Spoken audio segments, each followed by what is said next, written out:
This weekend, thousands of highly triggered conservatives are in Texas, the suppression state, to whine about how their guy lost and to rail against cancel culture by pushing to cancel people and things.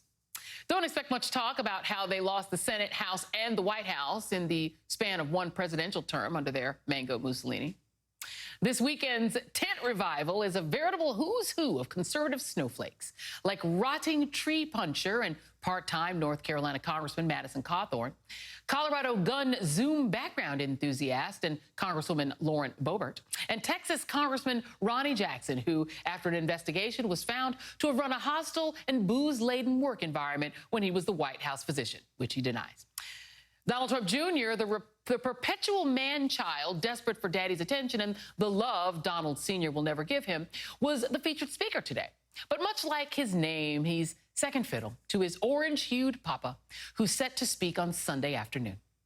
I would play you a clip, but it was a lot of incoherent and nonsensical squealing strung together in Mad Libs of conservative trigger words. Today's Cpac is a far cry from the original gathering of Republican, libertarian, social conservatives, and foreign policy hawks headlined by Ronald Reagan. It's now become a rally for Trumpian extremism, complete with a golden calf, statue, to the one-term, twice-impeached former Queens resident. Joining me now is Juanita Tolliver, Democratic strategist and MSNBC political analyst, and Tim Miller, writer-at-large for The Bulwark. Oh, Tim, how far Cpac has fallen. Where is its dignity, Tim?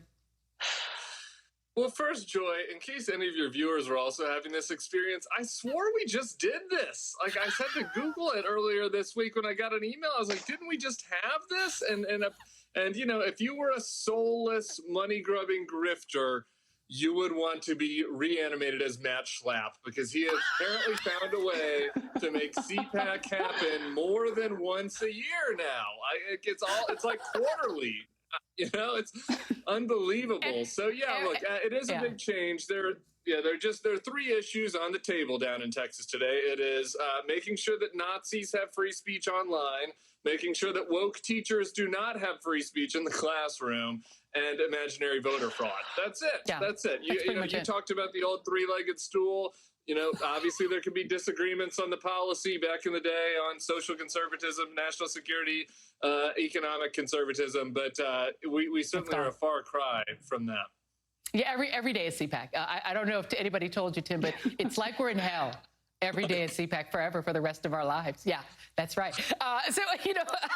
Juanita, let me bring you in here because, you know, the Democrats are dealing with it as well. But before we get to the Democrats, they're dealing with their own issues. But I got to get to Dan Bongino. And I want to just ask you, as a woman, of power and authority, how can we help him move? Let's strategize for him. You're a strategist. Dan Bongino has said that we need to get away from these liberals, like you. Get away from these people. We have to evacuate these liberal states and shrink the federal government to the point where we can live in our own freedom and liberty-loving enclaves.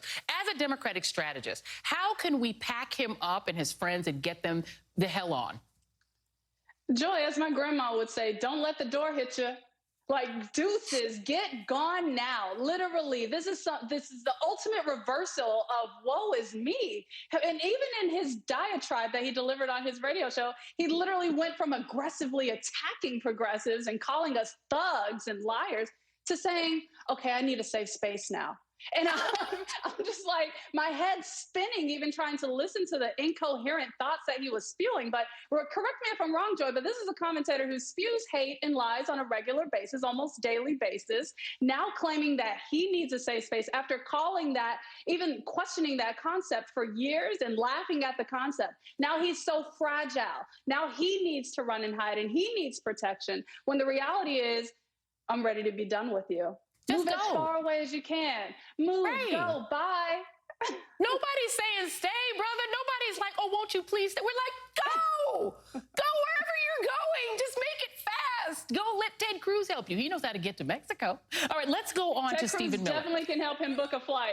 He can help him. He got a Toomey bag and everything. He can pack him right up. Let's talk about Stephen Miller. Speaking of creepy and weird people, so Stephen Miller has crawled back out of the crypt, and his new thing is to go on and brag about the great hand that Donald Trump left to Joe Biden. He said no president in history has been dealt a better hand on day one than President Biden. Think about what Trump left Tim, and what it's become. I'm going to put it up here as you comment on that. Trump inherited 75 straight months of job growth, 4.7% unemployment, 6 straight years of GDP growth, and the lowest uninsured rate on record, and Biden inherited the opposite. Your thoughts, Tim? Look, I mean, obviously there's no reason to argue with this on the merits, but I think that it's an important reflection of the alternate universe that they're living in, right? There isn't a completely alternate information universe that's hermetically sealed from reality. Like no real information is coming in or going out.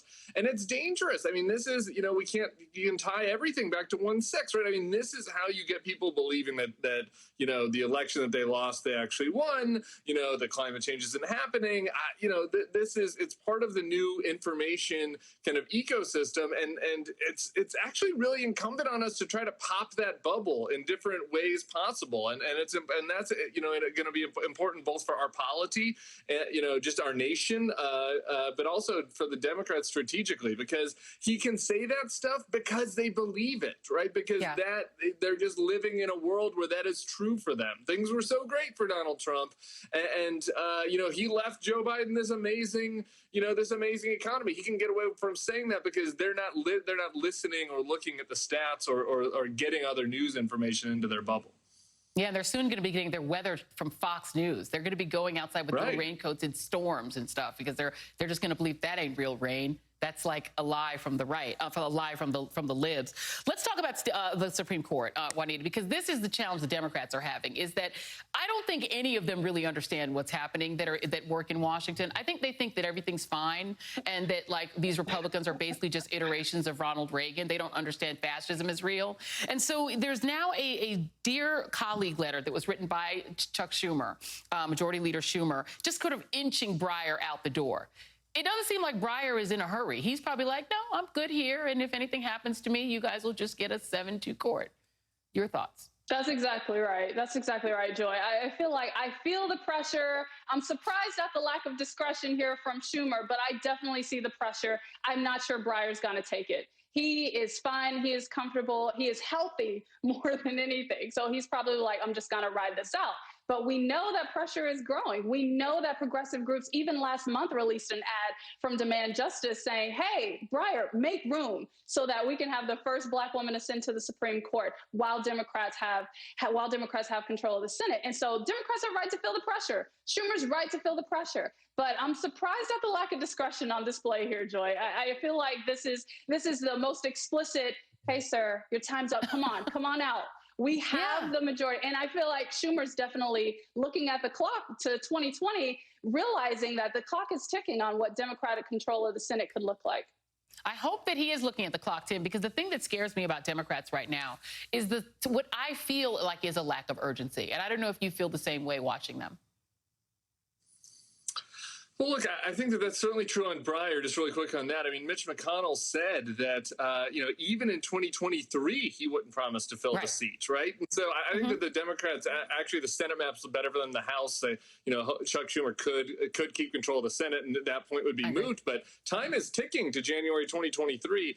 I think as a general matter on their urgency, the thing that I'm missing is where is the strategic approach to say, what are things that Joe Manchin and Kristen Sinema can get on board with? And let's get those things passed and then deal with everything else, right? I mean, I do think that, like, there is, a lot of, we're blaming Manchin. He can't do this. And so now we're just going to negotiate, try to find 10 Republicans, never going to happen.